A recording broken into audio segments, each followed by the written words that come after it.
गासैबो रायजोफोरखौ दिनै आङो सिला फोथार टाउन लिखाबालि रड नियार बाय सिला फोथार हिन्दी स्कुल खाथियाव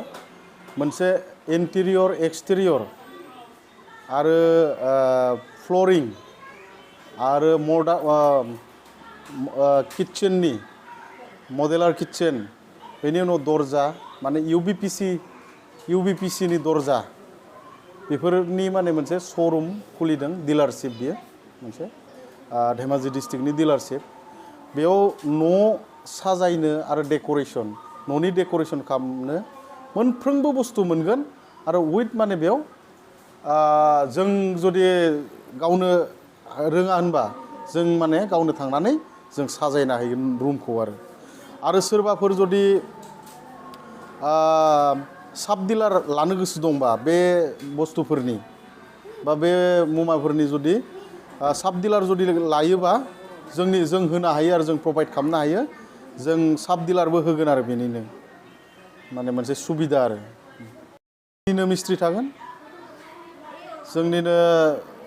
मार्केटिंनि मानसि थागोन डिजाइननि मानसि थागोन जोंनिनो मिस्ट्रि सब प्रभाइड जों खालामगोन खालि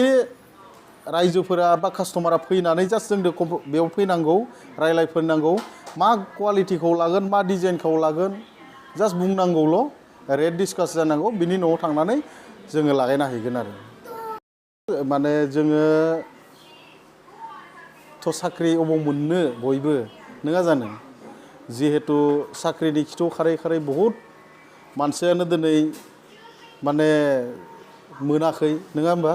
दिनै भेन्सार स्कुला सरकारि जागोन होननानै बेसे जना माने दिनै साख्रि गैया जादों जेन बेफोरनो आरो जोंनिफ्राय फिसा एमाउन्टआव आप टु 3 लाख गैयाबाबो 2 लाख थाखायाव माने नोङो मोनसे बिजनेस जोंनिफ्राय खुलिनो हागोन आरो जुदि सोरबाफोर इन्टेरियर एक्सटेरियरनि जुदि बिजनेस खालामोबा जोंजों जुदि थायोबा जोंनि जानानै खामानि मावनो गोसो दंबा बेनो साब डिलार बियो खुलिनो हायो बारा नङा 2 निफ्राय 3 लाख थाखायाव बियो माने साब डिलार मोनसे जोंनिफ्राय लानानै खुलिनो हागोन आरो जेरै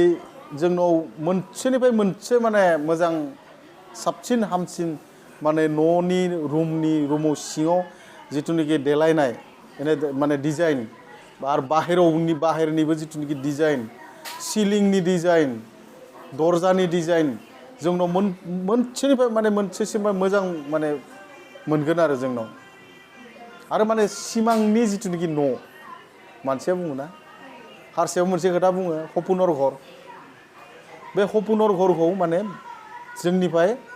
लुनो हागोन आरो गावनो सेलेक्ट खालामो जास्ट रं सं जेबो लागायना जोंनाव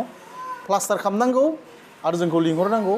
मा डिजाइन नांगौ गावा बुंलांनांगौ जों बे मथेनो बे डिजाइनखौ जों होगोन माने